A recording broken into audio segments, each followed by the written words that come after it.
One of the fantastic stories that Rebbe told at a Farbrengen. It was 7 years since his father's yahrzeit.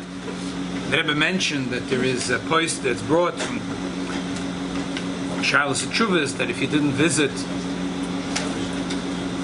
if the person doesn't visit his father or mother for 7 years, at the shuv they don't visit. But others say that Bisman Hazed, that because of Golus, there is other reasons why a person can, that it's different. You send a shliach to ask mechila. This that way you can go. Right. And Bekesha to this, the Rebbe said, it was an unbelievably juicy Farbrengen.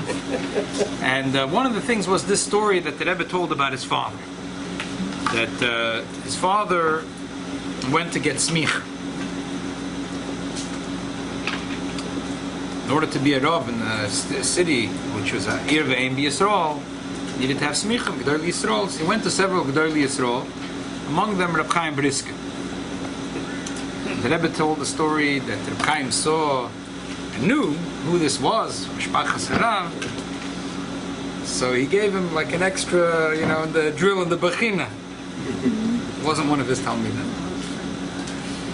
So knowing where he's coming from, he tried to get out of giving him smicha, but he had no choice. He said, that's the bottom line. This was unbelievable. Farbrengen. The Rebbe smiled. The Rebbe said that he said that Rebbe Leivik, azag oinische kop, wutir is gelegt. You have such a brilliant mind. Where did you put your head? In other words, why is your head in Kabbalah, Chassidus? Just keep on going with the Ktsos and the Nesivus, And the Rebbe told the story and then smiled. The Rebbe said with another tongue, azag gewaldige kop and wutir is gelegt. Such an unbelievable head. Where did he put it? So the story was that after he gave smicha, so he said, okay, so now sit in the Bezdin Shtibel for a little bit, and you'll have the opportunity to have shimush. And I'll see, shilas come, that's the way it was in those days, and theoretically should be today, that a person, the Moida Hira, before he starts practicing, spends time with an older Moida Hira, and that's shimush. So it was on a Shabbos. Shabbos, Cholamoid Sukkos, or Yom Tov. It was Shabbos on a Yom Tov Sukkos. Either way, you come again, the Yid comes to life and said Reb Chaim that he has a problem. They live in a courtyard and they all share the same sukkah. So they make sure that the Eidav is up. Good, everything is good. But you also have to make an Eidav Chatzedes. They forgot to make an Eidav Chatzedes. So now it's a shaila. What should they do? In order to get to the sukkah, you have to go from your house to the courtyard. So you have to bring out the chol, the soup, the fish, the challah, the seltzer. You got to bring it out, but you can't. They forgot to make an Eidav Chatzedes. So the Chaim turned to Rebbe's father. He said, "No, what do you think? What do you think?" So the Leivik said, "What's the shaila? The sukkah itself, the fact that they're sitting together in the sukkah, so that is itself the Eidav." So the Chaim smiled and said, "The good einfach, you're right." And that was it. That was the psak. And that was the story that Rebbe told. Rebbe said that everything has a Eiro and Avodas Hashem. What's the Eiro and Avodas Hashem? We know that there's a letter from the Rebbe's father to his son, where he says, "I'm happy with your Limud HaTorah and the Chidushim you write to me, but I want to see that everything in Nigla HaTorah has an expression in Kabbalah, Pnimis HaTorah, and also in Avodas Hashem. I want to see a little of that too."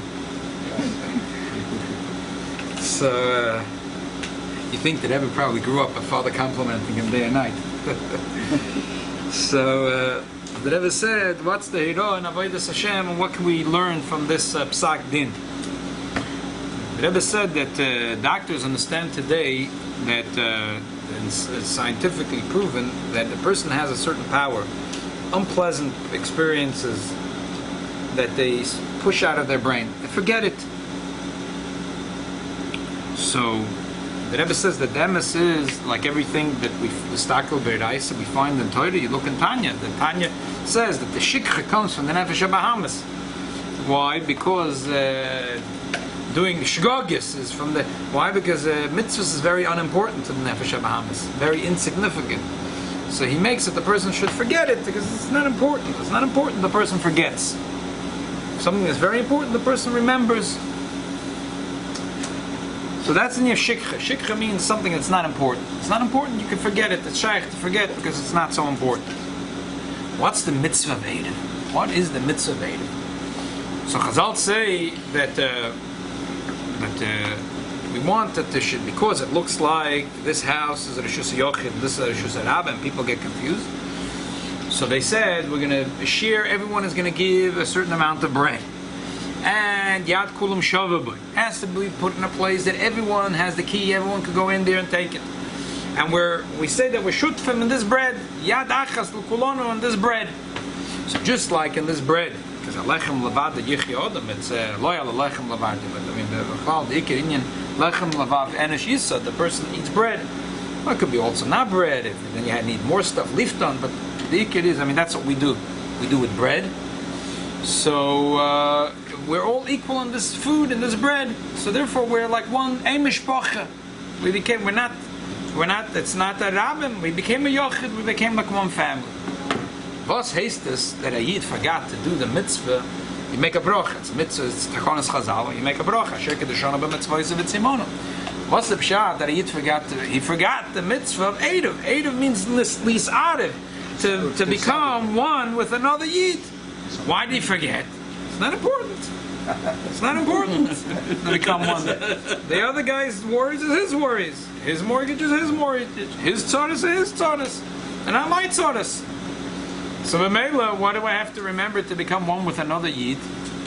It's his tzadis, not my tzadis. His tzadis is his tzadis. So I forgot. So what's the problem? Right, so I forgot. The problem is that on Shabbos, kemash nishmachin k'edim. Shabbos, l'yom shekule Shabbos ha'menucha. When Mashiach comes and already they spread out the sukkahs oidah shalav yosin, that's not the time when you make the Eidim with another yid. It's too late already. That's too late already. The Eidim you got to make Erev Shabbos before Mashiach comes. When everyone's busy, their own stuff, their own tzadis, to worry about another yid, to be misachid with another yid, now is the time. So kumtzach again Yom Tov, and he forgot because it was not important. And he thinks, then he realizes, I am affected. Beruchnius, I begashmius, I can't eat my meal in the sukkah. Not only the mitzvah, I'm hungry. I can't eat. And there comes the frekt ha-shaila. Like it says in Kuntas Hamayim, that the klipa, a yid always has to live with kedusha. Eat, in other words, from Hashem, your Hashem pona, the pnimius arotza from the Eibishter. The klipa tells the yid, don't worry. You do it the other way, like this. And but for a little while it works for the Jew good. But eventually the klipa spit out the Jew with a vengeance. Because first they get a lot of chayas through the Jew.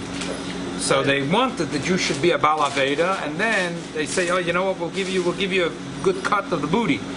But eventually a yid can't live that way. A yid has to live Yor Hashem Ponav. So and then he's left stuck. He's stuck. He's out in the cold. He can't even eat. So and he cries, what should I do? So the Rav says that there's a special koyach called the sukkah. Mitzvah sukkah, the Gemara says, Kol Yisrael Ru'im Leishav B'sukkah Achas. That all the Yidden, the sukkah and the Chassidus says that then, it surrounds the Yid. It's a special mitzvah. A Yid gate med the kaloshen on the blot. Where do you have a mitzvah where you walk with your boots into the mitzvah?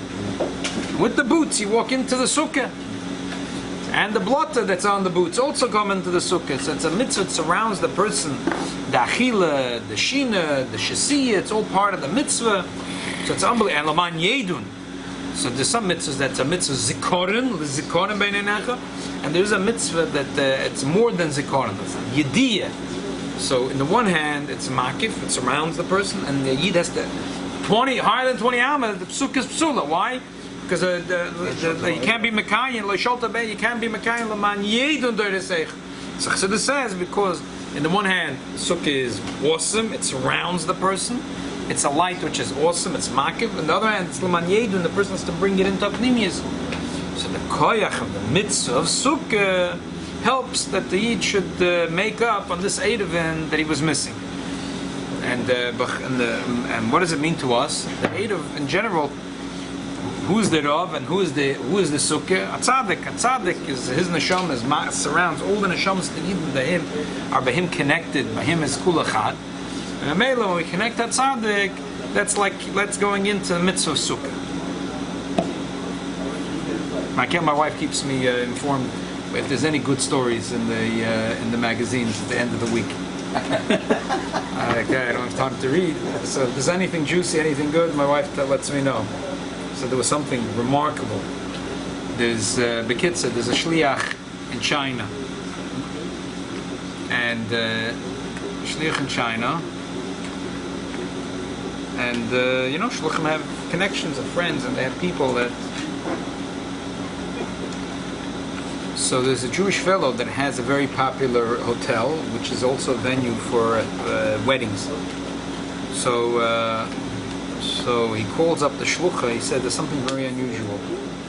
Today, an old 50-year-old Chinese man shows up, and he wants to book the hall for a wedding. And the girl, young girl, and she looks Jewish, and she said her name is Chaimushka. Wow. And something doesn't smell right. So he told the man, no problem, we'll book the wedding, but I have it's illegal for me to if the woman is a foreigner, you have to give me a copy of her passport. So the guy took the bait and brought a copy of her passport. This woman is not speaking. He feels that that something's wrong here. He's doing the talking and she's just quiet. So he takes out her passport to make a copy. He takes a copy of this passport. So he calls a shliach and he says, and the way out, I said, if you want, I can set up for the ceremony that I could set up a religious. I'm a good friend, a religious leader, a Jewish rabbi. So the Chinese guy got very excited. So he set up an appointment for the bride. And the bride came and said a few words in Hebrew, like "Get me out of here." So the kid said this wasn't a simple operation. It turned out that this was a girl from a tzabroch in a house in Israel, and she was hanging out in parties. And a couple of guys convinced her that there's some job in a company in China. She was signed up for a job. She's working there 3 years. She's coming back. She's getting unbelievable. Kid said she was sold as a bride. Because in China, you can have only one child. Everyone wants to have a son. If they have a daughter, they just do an abortion. So there's a shortage of women. There's simply a shortage that doesn't work out. The math doesn't work out. If there's that many men, no women, so they have a problem. So then there's a whole illegal industry where they sell brides. This guy bought her. She came off the plane. He picked her up. He right away took her passport. She had no passport, no nothing. He let her know that they're getting married. How did she get a name Chaimushka? Because her parents were very close to a Chabad Shliach, and they became slightly religious, and they were excited. So when this guy, when they were booking the hall, and he heard the name Chaimushka, so something in his mind, something wasn't right. They went to the Israeli embassy. They got her out of the country in the nick of time, and the shliach was left to deal with the wedding. and the shliach was dealt till today, with delicate situation with this Chinese man wanting to know where is his bride. What happened to the passport? He still has the passport. How she get out of the country without The the passport? Israeli, because the shluchim have it in with the Israeli embassy. They made her in the embassy a passport. They took her to the embassy and they put her straight on a plane back to Israel. And now I can't go there. So No, but I can't move out. Can't get out of here. yeah, this is not a simple country to deal with, right? Get out of the country. So this is the word, sagt der Rebbe. This is the oimek inyan of the chidush of his father. This is the oimek inyan. It's not just a chidush Torah. Chof is 75 years now. The Stalkus So if we think about this, really, what's the inyan of? Sometimes our Mesiras Nefesh is not so big. What is required for us, Mesiras Nefesh, is not as big as the Mesiras Nefesh for a person like Rabbi Yitzchak Schneerson, who Nebuch died al Kiddush Hashem and lived a life of dedication to make a Siddur Kiddush in the middle of the night and to make a bris and to do all this alapam v'chamos of the communist regime until they had enough of him. So this Mesiras Nefesh comes down to us. What's Mesiras Nefesh? Dedication. And dedication, we spoke about the Shabbos, that there was the family, that there's a brilliant word from the Rebbe, that what's Chof, it's a Yom Tov. There was a family. The Machloikis is, who is the family? Are the descendants of David or Yoav? Correct the Rebbe, what do you mean? Is it purple or green? Which one? So both are true. It was a family that got married, the Einiklach of David and Yoav. But the Machloikis is that there was Mesiras Nefesh in David the Melech to learn Torah and in Yoav to do Milchama. So the Einiklach, what was the koyach of Mesiras Nefesh they had to bring wood for the people that are sinners, that they should have wood? Where does that koyach of Mesiras Nefesh come from? From the Zay the David, or from the day the Yoav? And both are true. And by the Rebbe's father, both is true. It was a person that had Mesiras Nefesh to learn Torah, and he had Mesiras Nefesh to do a Toiva for Nochayid, and that's what we have to take with us today. L'chaim. Yoav was married to David's sister. And that's why you say it's come from David Mishpoch, it's come from Rus, because it's called Pachas Moya. So it's a chesed from Rus, best would bring the Mishpoch to bring to the name. The same Mishpoch, Mishpoch from Rus, David's Mishpoch. The same Mishpoch because... No, but it had to be later, otherwise it wouldn't be Einiklach of Yoav. Yoav was married to David's sister. That wouldn't be help enough. That wouldn't be the Einiklach of David still. It was Mishpoch. It had to be that the Einiklach got married. No, there wouldn't be grandchildren of Yoav. Yoav's sister is not Yoav. It was a Rebbe Shemishpoch.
The summer,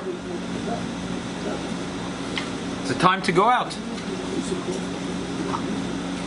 To the Rebbe, this was a time for every chassid to go out and to meet Jews out of your comfort zone and to be mekar of them to Yiddishkeit. Even the yeshiva, the students at Merkez Shlichus, in the early years, the Rebbe, like when he established his, so there were those that said that they went out to do Merkez Shlichus, to sell books and tales, and didn't see that they accomplished that much. So there was several sichas, unbelievable. But the Rebbe says, there's a story that the Gemara says that there was a person that he was a fat bull he brought to the Beis Hamikdash. The bull wouldn't move, and they had 10 men couldn't push it, and came a poor person. They had a gudas yarek, and the bull started walking till they got him into Arabais, and that was it. He was on the mizbeach before you know it. What's the gudas yogurt? A little bunch of vegetables. Lured them in. Yeah, lured him in. So night, they had the dream that the minchas oni was even bigger.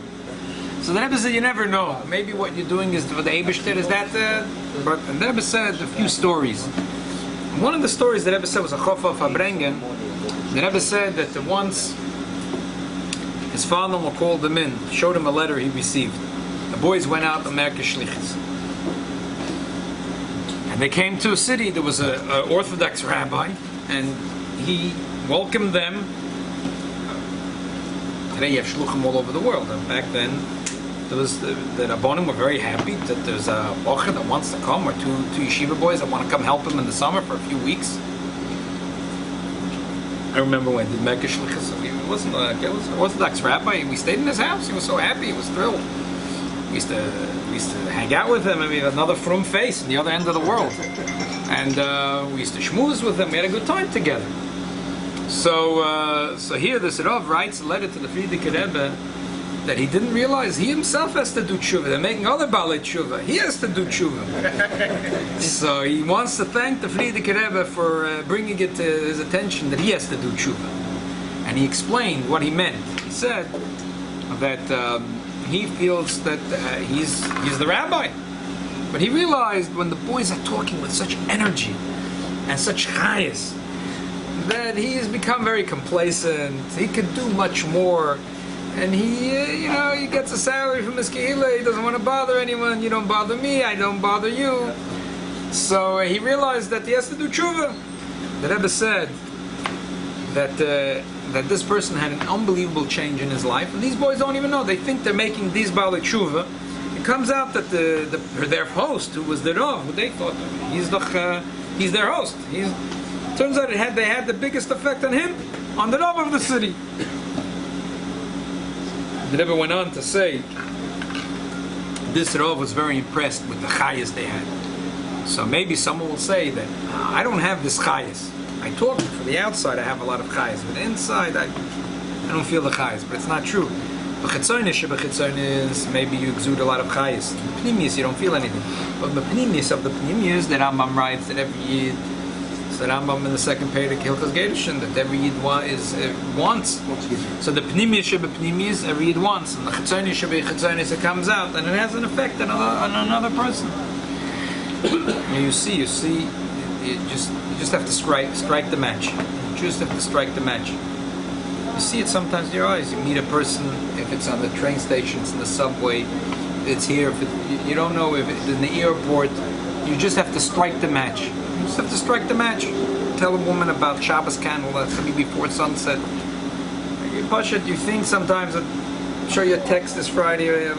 Someone accidentally called me somewhere in the hinterland, the United States. So I say you could do. How about Shabbos candles? So she says, "Oh, I don't know about Shabbos candles." I say, "Oh," so I explained to her. So she sends me a whole text right after she lit the candle. She sends a picture. She asks Rabbi, she says, she has a picture. The Rabbi is this. She wants to know if it's good. But before she lit the candle, she says, "What am I supposed to do? You have to write every word. Take a candle, light it before sunset, and say Baruch Atah Hashem." And you write up the whole. You never know. You strike a match. You don't know. You strike a match, you don't know what kind of fire you turn on. Especially when you go out of your daladamas, because you think you know everything. When you just go around the block. In the summer, we were in Athens, so I'm sitting with the shliach in the Chabad house, and I asked him, is there something? So he said, there is an island, and it's an old, very historic Jewish community there. And he says, maybe you want to go there. So it was a couple of hours, still, it was a very long day. The sunset broke too fast, so she was at 9:15. So 9:30. It was like very late. It was a long day. So he said, oh, there's an island, Chalkida. He says, a 2-hour drive from here. You want to go?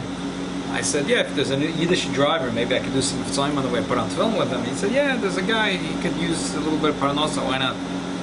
He said, take him, tell him to stop you there. There's unbelievable phenomenon. There's a tide that comes in and out. Anyway, there's a Jewish community that hardly exists any longer. That they claim that their place has been rebuilt and their shul has been there from the time of the second base of Mikdash. It's a town, it's a city, it's an island called Chalkida. And in Greece, they came to the Jewish cemetery. It's remarkable. There's like a plaque with a story, just like you want to cry. Some places they were Chassidei Omas Olam. So there's a plaque there honoring the Greek patriarch of Chalkida and the mayor of the city. So there was also a person that came with the keys. The shul told me the same story. A local woman. So the driver was also a local, a Yid. Obviously putting on film with everyone.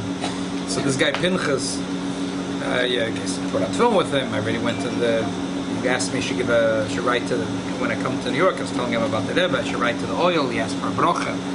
So I gave him a message and I asked the daven for him. It was a remarkable plaque. They said that the Nazis came in and they wanted a list of all the Jews living in this island. There was a sizable Jewish community there. I told him about the thousands. Whatever, 200, 300 Jews who lived in the island. And they came to the mayor of the city and to the Greek patriarch, the head of the church. And they said, come back tomorrow, we'll give you a list. Nazis came back the next day, and they gave them a list. There were 2 names. The mayor was the first name, and the Galach was the second name. They said, these are the only 2 Jews we know of on this island. So the Yidden were saved. And there's matzevis in the cemetery over 1,000 years old. It's like remarkable. So Tavali, you come to Tatan, you got to do Miftzayim. So we're talking to this. It's remarkable. You find Yidden in all the corners of the world with the most. So this person tells us that his grandfather, he knew him when he was a child. His grandfather came from Lisbon because they were secretly Jews for a few hundred years. Lisbon, yeah, he came from Lisbon to Lisbon, Australia? No, Portugal. He came, and then he ceremoniously with his wife went through like a thing that he's becoming Jewish again. And then the Nazis came. They ended up in Auschwitz, and then they survived and they came back. It's unbelievable how you didn't survive.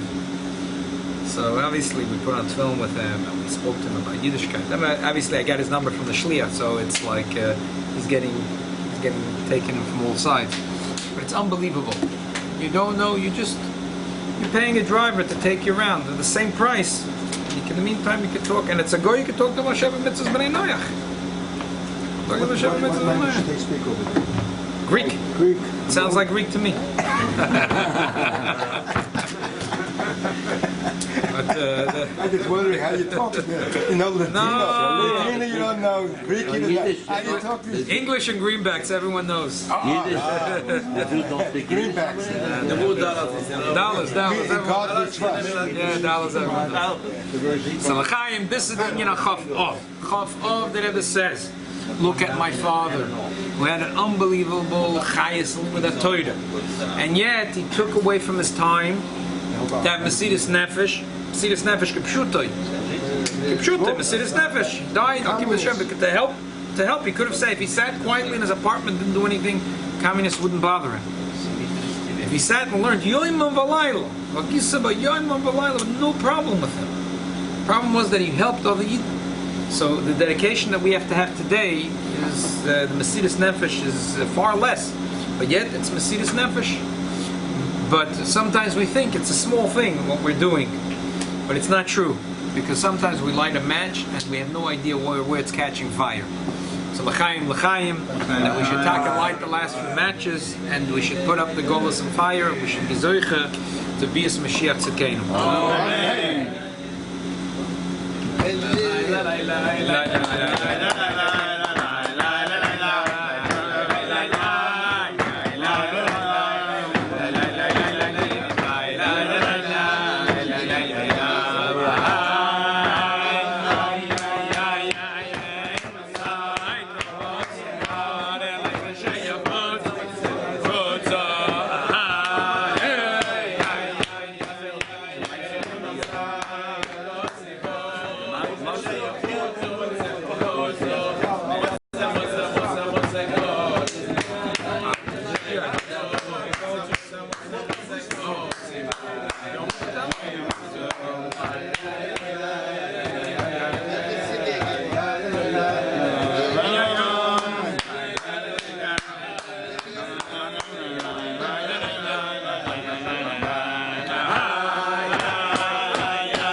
No, it's a cousin.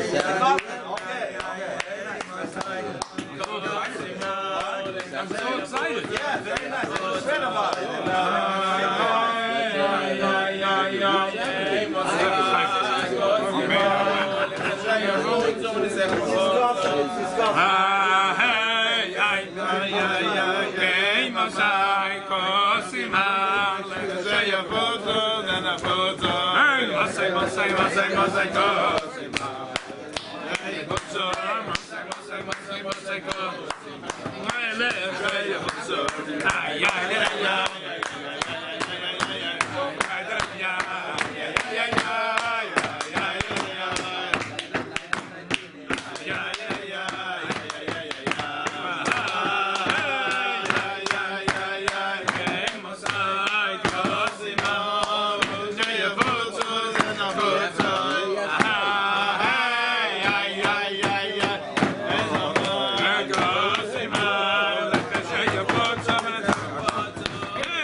L'chaim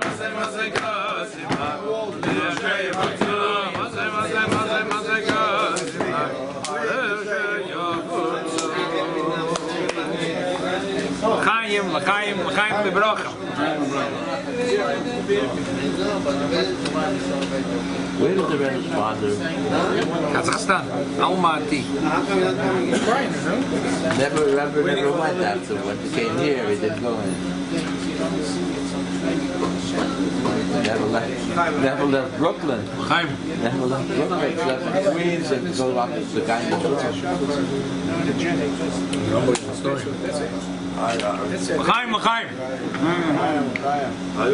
So there's two stories. Hashgochel Yoina, that here Tuesday night we have a shir. That is a shir kavua. Tuesday night Gemara is going on already for more than 10 years here in Beis Menachem Mendel. And for the past few years we learned Gemara Brachas. We're almost finished. We took a little break to learn the Gemara Tainus, and now we're going back to Gemara Brachas. We have about 25 daf left. So there's two stories that complement each other. One in Gemara Brachas, one in Gemara Tainus. Different stories. They complement each other. And there's a bir nifla from the Rebbe in a Chof of Farbrengen. Although you might have read the Sikha once, and I'm sure more than once I've gone through, because it's not just a bir nifla. It's something that's relevant to everyday life. It's really important. So if you don't mind, we'll go through it again. And there's something that really occurred to me today about the Sikha. As I said, it's a Shkocha Pratis, Tuesday night. We usually learn Gemara Brachas or Tainus, and now that's Gemara Brachas and Tainus together.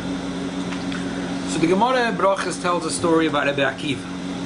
Gemara said, the Gemara, the whole context of the Gemara is about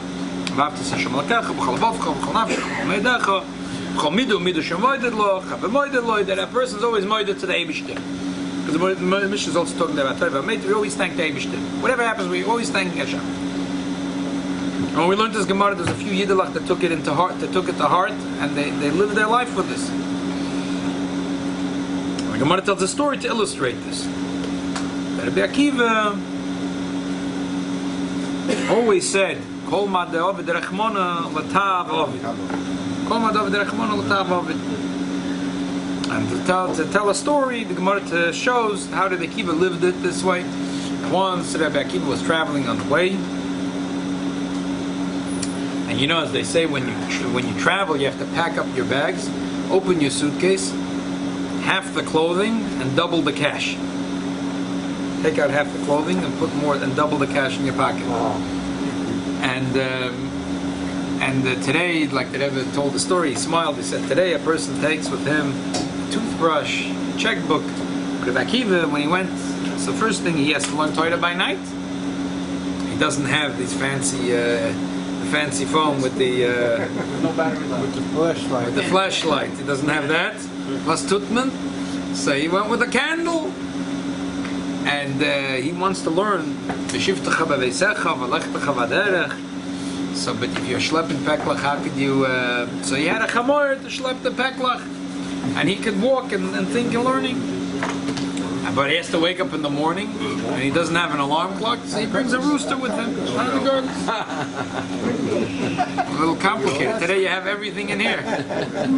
All your pekalach are in here, and everything is in the same. So, and he comes to a town, and he says, please, can you host me? And they're to show him, and no one wants to host him. He says, okay, no one wants to host me. It's called Mad Ovid Rachmona, Latav Ovid. And he goes out to the field, but then there is a strong wind, and there's ois candle, and then also shunra, like in the Chad Gadya, the shunra comes and eats up the ois tarnagoylus, and then Ari comes and eats up the chamor, ois chamor, and probably it's not so pleasant to be in the presence of an Ari anyway. But Rabbi Akiva says, Kol mad ovid rachmona l'tav ovid.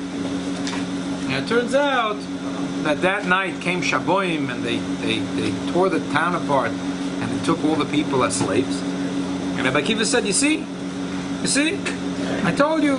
So probably Rabbi Akiva said it to his Talmidim. Either he went with them, but later when he came back, he said to his Talmidim, you see, I always told you. They would have given him a place. He would have been one. He would have been one of them. Would have been slave. So then, good. Then there's another story, the Gemara in Tainus, that almost has the same flavor, which is the story of Reb Nachum Ish Gamzu. That the Yidden, in the days of Reb Nachum Ish Gamzu, needed a favor from one of the Roman Kisorim, one of the kings of Rome. So they figured they'll send them a gift. So they got together and they paid a lot of money and they bought unbelievable, beautiful stuff as a gift. Avonim Toivus Margolius. They put it in a chest. And they asked Reb Nachum that he should be the head of the delegation to travel to Rome to deliver the gift and to ask for the favor. And he travels on the way, and he comes and he stays in a ushpiza, and he stays in a hotel, an inn. And they went and they realized that he has something. They steal the box and they take out the jewels and they put in the sand. And the Rebbe tells the story. He says, "What do you think? How did such a thing happen? Because Reb Nachum is a Tana and he's busy learning Torah." He gets up in the morning and he sees what happens. Do you think he took it to heart? Absolutely. How many times do we have things in our life and we take it to heart, we eat up our heart? It's a helpfulness. Our wife says, please take it easy. I want you to live a couple more years. So, it says, Gam Zulatoiva. And that's exactly what happens. The Gemara says he comes to the Keser and he gets angry. He says, "What? Lo Yehudoy, I'm going to kill the Sunim Shal Yisrael." And the Ka'asa Leo, Ve'dam L'Kechad Minaya, Leo came and appeared to be one of Roman. And he says, "Oh, well, but wait a minute." He says, "The sand, you know that we know that Avraham Avinu, their grandfather, when he had a battle, he'd throw sand." Turned into spears, so you guys. And the Rebbe told the story. The Rebbe smiled and said, "Mechomas bagoyim felt nicht." That there was never a shortage by the Romans. There was never a shortage of wars. There was fronts going on all the time. So he said, let's try it out. Let's send it to one of the fronts and see how it works and work against our enemies. And it worked. It turned out, what is the Romans don't need a couple of more diamonds. But missile technology, gewaldig. That was it. It was an unbelievable success. And the icing on the cake is that on the way back, the Goyim find out what happened to Reb Nachum. They dig up all the sand and they bring it to They go with the sand. They bite the dust. Yeah. So the Rebbe has a biur nifla. Why is it that Reb Nachum says the words Gam Zulatoiva and Rabbi Akiva says Kol Madov Derachon Al Tavov? L'chayr it's almost the same. The idea is the same thing. One is in Lashon Kodesh and one is Lashon Arami. Why was one talking Lashon Kodesh? And why is it a little? What's the difference? The Rebbe says that if you analyze the story, there is one major difference. And that explains the difference in what they say and who they are, and it all ties in together. Kedarkev the Rebbe and his biurim. The one major difference that stands out in both stories. In the case of Rabbi Akiva, the Chamor died, never came back for Tchias HaMesa. The Shunra ate up the Taran Goylus, no more Taran Goylus. The candle was no candle. He slept in the field and in the forest. He had an unpleasant experience, but something good came out of it. Sometimes in life we have a difficult situation and we take it to heart for no reason, because it turns out that a year later we look back and we see something amazing came out of it. It's called Madov Derechman Latav Ovid. But right now it's not pleasant. But Rabbi Akiva was not pleasant. But at Nachum Ish Gamzu, it turns out the sand itself was not only pleasant, that was the pinnacle of his success. Another couple of dollars. The Romans were stealing money all over the world. But all of a sudden, sand that turns into spears, they fly. Unbelievable. So that's a pshat. Rabbi Akiva says, Kol Madov Derachmona, whatever the Eibishter does, it's not good, but ultimately Latav Ovid is done for the good. But Reb Nochem is gam zu l'toiva. This itself is l'toiva. That's why Reb Nochem says that Lashon Kodesh, because Lashon Kodesh is a language, is a clear language, kedusha language. You see right away the kedusha. And Reb Akiva spoke Lashon Arami, which things are not so clear. So taketz yad Hashem, and sometimes a person has a painful experience in life, but later it turns out it's for the good. But this was painful. This was a loss. That's why it's a difference of Reb Nochem and Reb Akiva. Because Reb Nochem, the Gemara says, was the Rebbe of Reb Akiva. Reb Nochem lived in the time of the Beis HaMikdash, or the last days of the Beis HaMikdash. Reb Akiva lived after the Churban Beis HaMikdash. So Reb Nochem, who was Mizman of a Kedusha of the Beis HaMikdash, he was able to see Gam Zu L'Toiva. Reb Akiva was already in Tamagolus. He couldn't reveal in the world, even for himself perhaps, but to his Talmidim and to the world, he couldn't reveal at such an unbelievable level. But he was able to reveal at least that Kol Ma'adav V'Derachmon, even if it's bad, ultimately it's for the good. The Rebbe says that another Nekuda, we find that Nochem was Sameach B'Yisurim. The story in the Gemara and Tainis, he was Sameach B'Yisurim. That's the bottom line. He was happy. He called them upon himself. He was Sameach B'Yisurim. And Rabbi Akiva was not. He was not Sameach. The Gemara says he came and Rabbi Akiva asked him. And Rabbi Nachum said, "Why? You're not Sameach B'Yisurim?" So we see, how could a person be Sameach B'Yisurim? The Alter Rebbe says in Tanya, because he cares about the Avos Hashem, the closeness to Hashem. And sometimes the Yisurim comes from Alma Diskasya. It's something that's hidden, and when it comes out, the closeness to Hashem is not revealed. So it feels like painful, but really it's and because the tzaddik all he wants is to be close to Hashem. He's happy because now he's experiencing a good of Alma Diskasya. So therefore, Reb Nochem, who was in that level that he was Sameach B'Yisurim, he was able to reveal into the world that this itself is good. Mashen Kein Rabbi Akiva. So, there's two levels in Avodas Hashem. Sometimes we have to start with Rabbi Akiva, then we go up to the level of Reb Nochem. This is not just a biur that the Rebbe gives in two Gemaras, one brachas and one tainus. This is tools for our daily life, how to deal with painful stuff.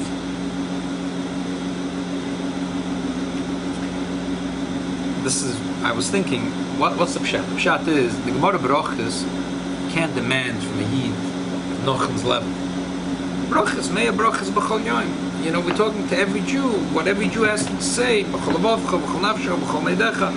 You can't expect, a person has a painful situation, you can say, trust that Hashem is doing it for your good. Hashem loves you more than you love yourself. And He knows what's good for you more than you think. So therefore, even if it looks like not good, but trust that the Eibishter is Kol Ma'adav V'Derachmon L'Tav Ovid. That it's for a purpose, and later you'll see that it all turned out for your good. But Gemara Tainus, I'm just thinking, you can say another pshat. But Gemara Tainus, when a Yid is fasting, especially in Kippur, a Yid is like the Malachi Hashoris. A Yid is like a Malach. Gemara Tainus, the Gemara talks a lot of things about how the Chassidim and Anshe Maisa did. We're talking about a higher level, Midas Chassidus.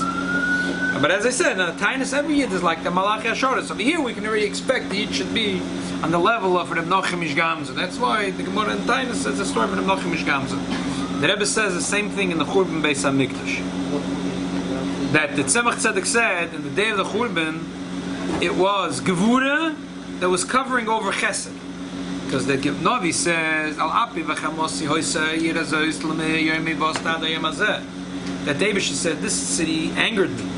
But all the years that the city was built, outside David showed Abba, but inside there was Sina Kavusha. The David had a certain anger. But the day of the Churban, it turned around. That the anger dissipated. The Pnimius, there was unbelievable love to the Yidden. It was Chesed. And the outside it was Gevura. That's what Tzemach Tzedek says. There won't be Tzemach Tzedek. The Rebbe says you can understand it in two ways. One pshat, Reb Nochem's way of understanding, and one's Reb Akiva's way of understanding. If you would ask Reb Akiva to explain to you what's it that Tzemach Tzedek gesagt, kannst du mir sagen? So Reb Akiva would tell you this is the way it works. Chazal say, the Elam, it says Mizmar Liosov. It's talking all about the Churban Beis Hamikdash. Bo Goyim Benachel Osecho.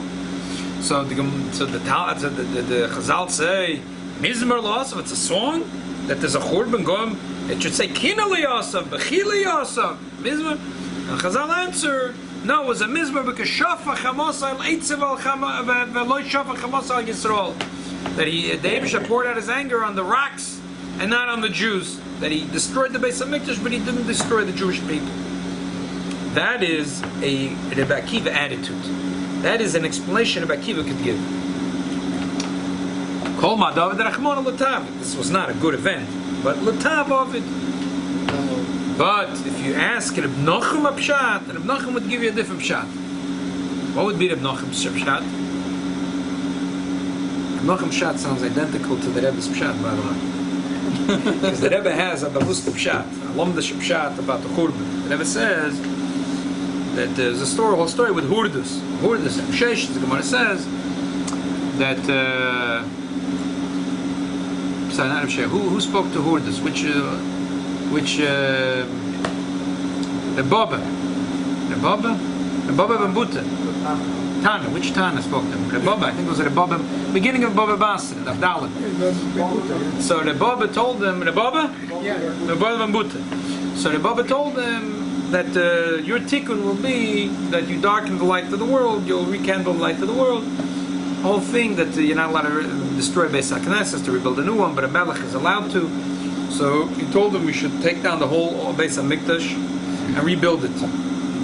Because he said if you're going to just try to do part by part, take it down and quickly build by day and by night and rebuild it nice. And kachava. And Gemara says Mishloi Ro Binyan, Hurdus Lo Binyan, Mahoy Miyama, and Ada Yamazep.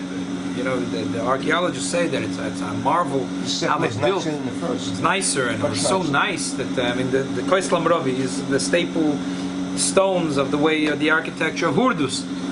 And they say there's a pella, how they, without cranes, how they picked up tons of rock, and how they did it. It was beauty, it was clearly Yofi. It was unbelievable. But in order to do it, the Baba Mabuta said that you have to take down the old one and rebuild a new one. The second Beis HaMikdash, even being in Hurdus, that was so beautiful, it's called Binyona de Barnash in the Zohar.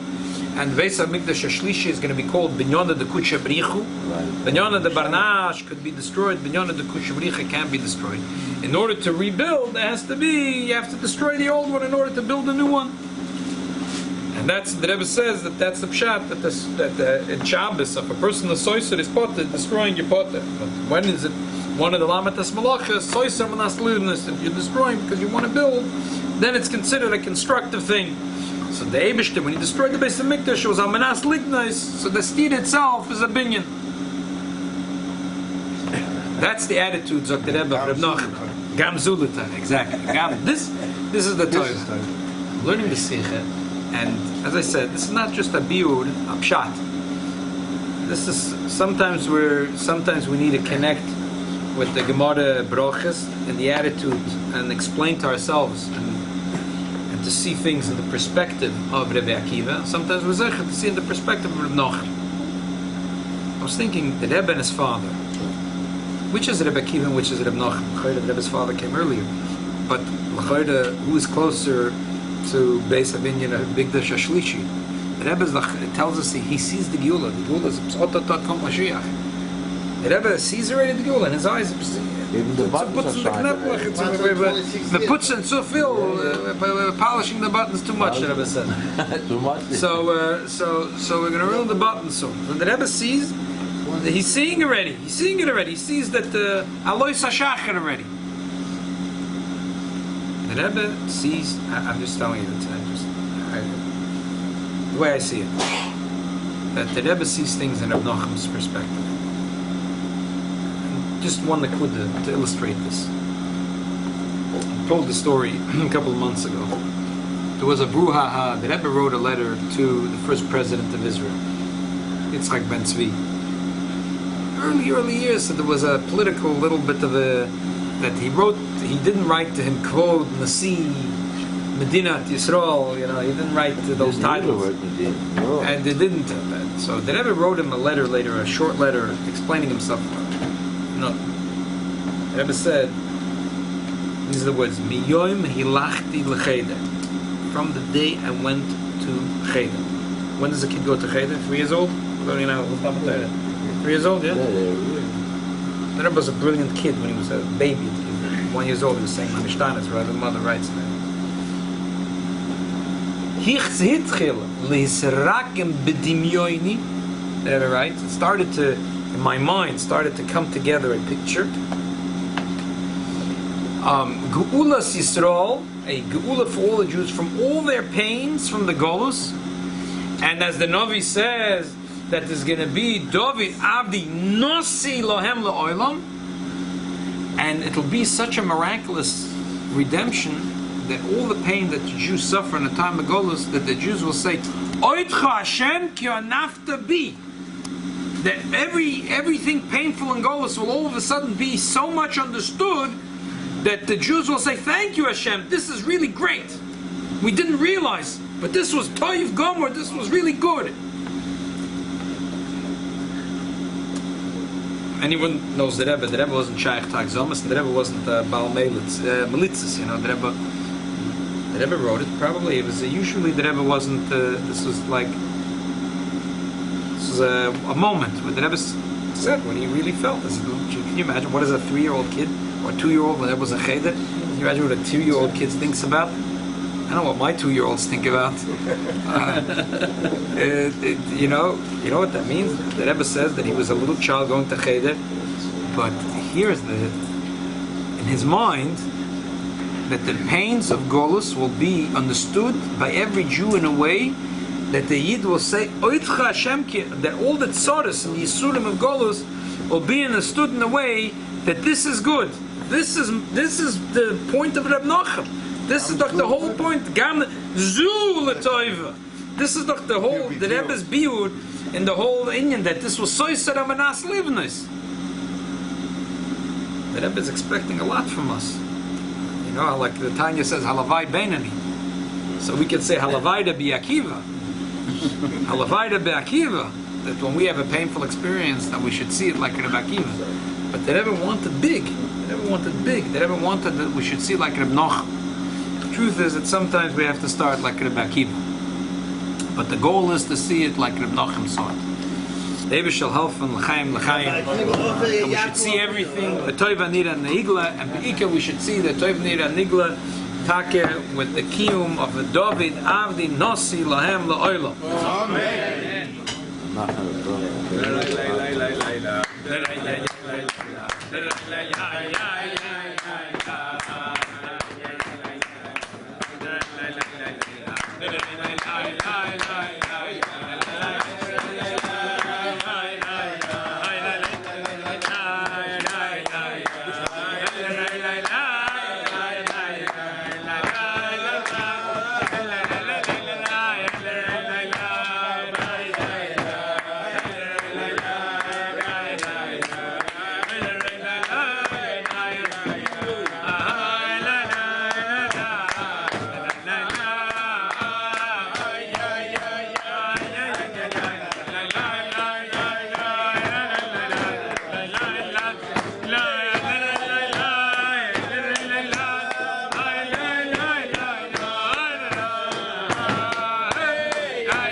Look, the 75 years, the Rebbe's father's yard said, that's unbelievable, must be an unbelievable koyach today. So, if you're not going to make it tomorrow to Kazakhstan, Ta'almati. We always have So exactly. If you can make it tomorrow morning, it's a Yom Zgula B'Yoser.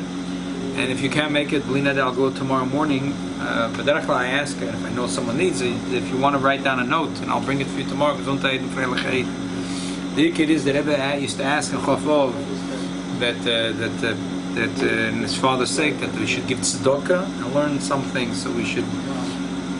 It could be moisef on this that the koyach of Mesiris Nefesh of the Rebbe's father should give us an isoidus. Because what today is an unbelievable day. Why? Because we're starting, according to the Kabbalah, you start saying Ksiva Chasima Toiva. The Rebbe brings it. There's some that in Yerushalayim there was a yeshiva that were noig from Chof Of to on Chof Of they used to make a Torah Nedarim. Arboim Yom Koyim Tzidus Ablad before Rosh Hashanah, and they start saying Ksiva Chasima Toiva. So we're starting to get we start getting achonas ready. So today is a Yom Segula. So when we think about the Sodus of Mesiris Nefesh, in Mesiris Nefesh and Lumadat Torah and Avodas Hashem, on the other hand, Mesiris Nefesh to help another Yid, Rabbi Levi Yitzchak, they give us a koyach to our boim Yom of Avodas Hashem for the Avodas Hashem of Rosh Hashanah. The Eibush shall help from the Taka. We should have a lot of atzlocha. The Eibush should open up our hearts and our minds, and we should be able to see Kol Dav D'Rachmon L'Tamovid, and we should see Gamzul L'Toiva, and we should see Gamzul L'Toiva B'Toiva Nira L'Nigla Kesiva V'Chasim L'Toiva Shona Toiva U'Sukkah.